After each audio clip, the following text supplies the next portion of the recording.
जाता है। क्या आपने कभी उस स्थान की कल्पना की है जहां सृष्टि की ऊर्जा स्वयं एक शिला रूप में धड़कती है? क्या आपने सुना है उस मंदिर के रहस्यों के बारे में जहां न मूर्ति है न आरती, लेकिन फिर भी वहां शक्ति का सबसे सशक्त प्रवाह होता है? ऐसी कौन सी भूल हो गई एक परम भक्त से कि जिस देवी की वह रात दिन उपासना करता था, उसी देवी ने उसे अपने क्रोध में भस्म कर दिया? ऐसा कौन सा श्राप है जो आज भी नरनारायण वंश पर प्रभावी है कि उनके वंशजों को कामाख्या मंदिर पार करते समय अपनी आंखों पर पट्टी बांधनी पड़ती है? मां कामाख्या सिर्फ एक देवी नहीं, बल्कि चेतना, इच्छा और शक्ति की साक्षात मूर्ति है। वे वह शक्ति हैं जो जन्म देती हैं, जो इच्छा को जागृत करती हैं और जो मृत्यु से पार ले जाती हैं। यह कोई साधारण शक्तिपीठ नहीं है। यह वह स्थल है जहां सती के शरीर का सबसे गूढ़ और रहस्यमय अंग गिरा था। यह वही स्थान है जहां तांत्रिक साधना अपने चरम पर पहुंचती है। यहां हर वर्ष हजारों तांत्रिक साधक, योगी और अघोरी खिंचे चले आते हैं, कोई मुक्ति के लिए, कोई सिद्धि के लिए और कोई सिर्फ मां की एक झलक के लिए। तो आइए चलें इस दिव्य यात्रा पर, जहां हम मां कामाख्या के रहस्यों को जानेंगे, उनके तंत्र से संबंध को समझेंगे, मंदिर के रहस्यों को खोलेंगे और हम आपको एक ऐसी कथा सुनाएंगे जब मां कामाख्या इतनी क्रोधित हो गईं कि उन्होंने अपने एक अत्यंत प्रिय भक्त का वध कर डाला। Family vacation on your mind, but train tickets not confirmed? Don't worry, get assured tickets. सनातन धर्म की परंपरा में शिव और विष्णु के अद्भुत संवाद और उनकी लीला अनेक रूपों में वर्णित है। उन्हीं में से एक गूढ़ कथा है कामदेव, माता सती, ताड़कासुर और शक्तिपीठ कामाख्या की उत्पत्ति से जुड़ी हुई, जो दर्शाती है कि ब्रह्मांडीय संतुलन बनाए रखने के लिए भगवान स्वयं कैसे अपनी योग माया में लीन हो जाते हैं। एक समय की बात है, सती, जो स्वयं शक्ति का अवतार थीं, दक्ष प्रजापति की पुत्री थीं। उनका हृदय शिव को अर्पित था। जब उन्होंने भगवान शिव से विवाह किया तो समस्त सृष्टि में आनंद की तरंगें फैल गईं, लेकिन यह प्रसन्नता अधिक समय तक नहीं टिक सकी। दक्ष ने अपने यज्ञ में भगवान शिव को आमंत्रित नहीं किया। सती ने जब यह अपमान देखा तो वे स्वयं को उसी यज्ञ अग्नि में भस्म कर बैठी। यह घटना शिव को क्रोधित कर गई। शिव ने सती के शरीर को उठाकर तांडव करना आरंभ कर दिया। ब्रह्मांड असंतुलित हो गया। भगवान विष्णु को हस्तक्षेप करना पड़ा। उन्होंने अपने सुदर्शन चक्र से सती के शरीर के टुकड़े किए और जहां जहां वे गिरे वहां वहां शक्तिपीठों की स्थापना हुई। सती के वियोग में भगवान शिव समाधि में लीन हो गए। उधर इसी समय एक असुर उत्पन्न हुआ, ताड़कासुर। उसने ब्रह्मा जी से वरदान प्राप्त किया कि उसका वध केवल शिव पुत्र ही कर सकता है। परंतु शिव तो सती वियोग में ध्यान मग्न थे और किसी स्त्री को देखने की इच्छा तक नहीं रखते थे। ताड़कासुर ने इस वरदान का लाभ उठाकर देवताओं पर अत्याचार करना शुरू कर दिया। देवगण चिंतित हो उठे। तब सभी देवताओं ने मिलकर योजना बनाई। शिव को समाधि से बाहर निकालना होगा, लेकिन उन्हें कोई स्त्री या देवता भी विचलित नहीं कर सकता था। अंततः ब्रह्मा, विष्णु और इंद्र ने कामदेव को यह कार्य सौंपा। कामदेव, जो प्रेम और आकर्षण के देवता थे, ने हिमालय पर शिव के सामने उपयुक्त अवसर पर अपना कामबाण चलाया। कामबाण अत्यंत शक्तिशाली था और किसी भी तपस्वी को विचलित कर सकता था। जैसे ही कामबाण ने भगवान शिव को स्पर्श किया, उनकी तपस्या भंग हो गई। परंतु शिव को यह कार्य अत्यंत अनुचित और विक्षोभकारी लगा। आंखें खोलते ही शिव ने अपने तीसरे नेत्र को खोल दिया। उस नेत्र से निकली अग्नि से कामदेव भस्म हो गए। चारों ओर भय व्याप्त हो गया। देवता चुप हो गए, लेकिन कामदेव की पत्नी रति इस शोक से विह्वल हो उठी। वह भगवान शिव के चरणों में गिर पड़ी और अपने पति को पुनर्जीवित करने की विनती करने लगी।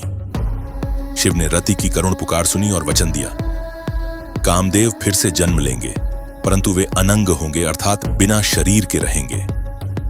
कालांतर में कामदेव का पुनर्जन्म हुआ, लेकिन उनका स्वभाव पहले जैसा निर्मल नहीं रहा। वह पहले जैसा प्रेममय नहीं रहा, बल्कि अब उनका प्रभाव लोभ, भोग और वासना के रूप में प्रकट होने लगा। देवताओं को यह स्वीकार्य नहीं था। तब भगवान शिव ने निर्णय लिया कि कामदेव की शक्तियों को नियंत्रित करने हेतु एक शक्ति स्थान की आवश्यकता है, जहां काम को साधना, संयम और भक्ति में रूपांतरित किया जा सके। उसी समय शिव ने आदेश दिया, काम को नियंत्रण देने हेतु एक पीठ निर्मित हो, कामाख्या। कामदेव ने इस बार अपनी पत्नी रति और देव शिल्पकार विश्वकर्मा की सहायता से कामाख्या शक्तिपीठ का निर्माण किया। यह स्थान असम के नीलांचल पर्वत पर स्थित है। यहीं माता सती का योनि अंग गिरा था और यही स्थान शिव के आदेशानुसार काम के शुद्धिकरण का केंद्र बना।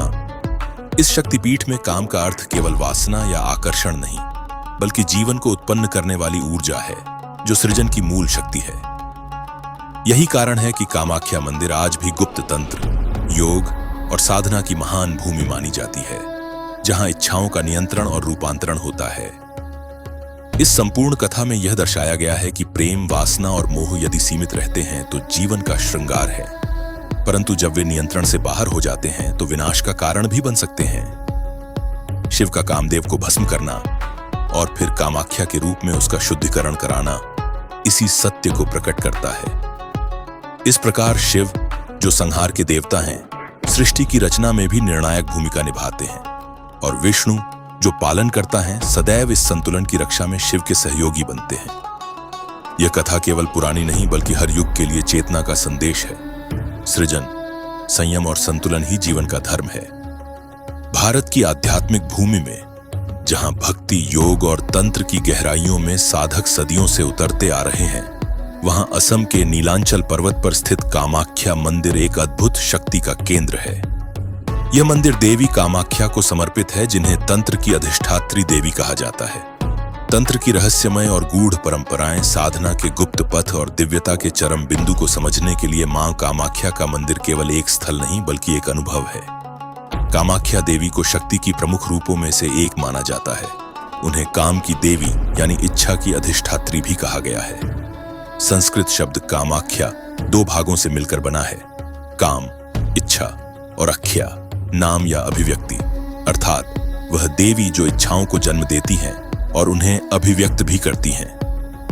तंत्र शास्त्र के अनुसार योनि न केवल सृजन का स्रोत है बल्कि चेतना के जागरण का केंद्र भी है। यह देवी की मातृशक्ति का प्रतीक है, जो ब्रह्मांड की ऊर्जा को संचालित करती है। मां कामाख्या इसी ऊर्जा की प्रत्यक्ष प्रतिमा है। तांत्रिक और अघोरी जानते हैं कि कामाख्या मंदिर में की जाने के बाद साधना में ब्राह्मंडीय चेतना की एक आंतरिक शुरुआत्मता का अनुभव मिलता है। कहा जाता है कि कामाख्या की योनिशिला में कुछ ऐसी श्यामिक चिन्हनी हैं जो जाना जाता है कि और कोई और स्थान में नहीं मिलती। कामाख्या का द्वार हर किसी के लिए खुला है, पर पार वही कर सकता है जो भीतर से निर्विकार है। तो अगली बार जब आप कामाख्या का नाम लें, केवल एक मंदिर नहीं बल्कि आत्मिक परिवर्तन की भूमि को स्मरण करें। क्या आपने कभी महसूस की है किसी शक्तिपीठ की ऊर्जा? क्या आपको लगता है कि श्रद्धा के बिना शक्ति भी विनाशक बन सकती है? अपने विचार नीचे कमेंट करें।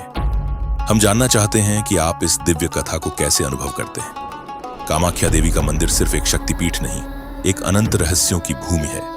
यहाँ हर पत्थर, हर मूर्ति और हर परंपरा के पीछे कोई गूढ़ कथा छिपी है, जिनमें से बहुत सारी कहानियां आज भी दुनिया से छिपी हुई हैं। और यही तो शुरुआत है।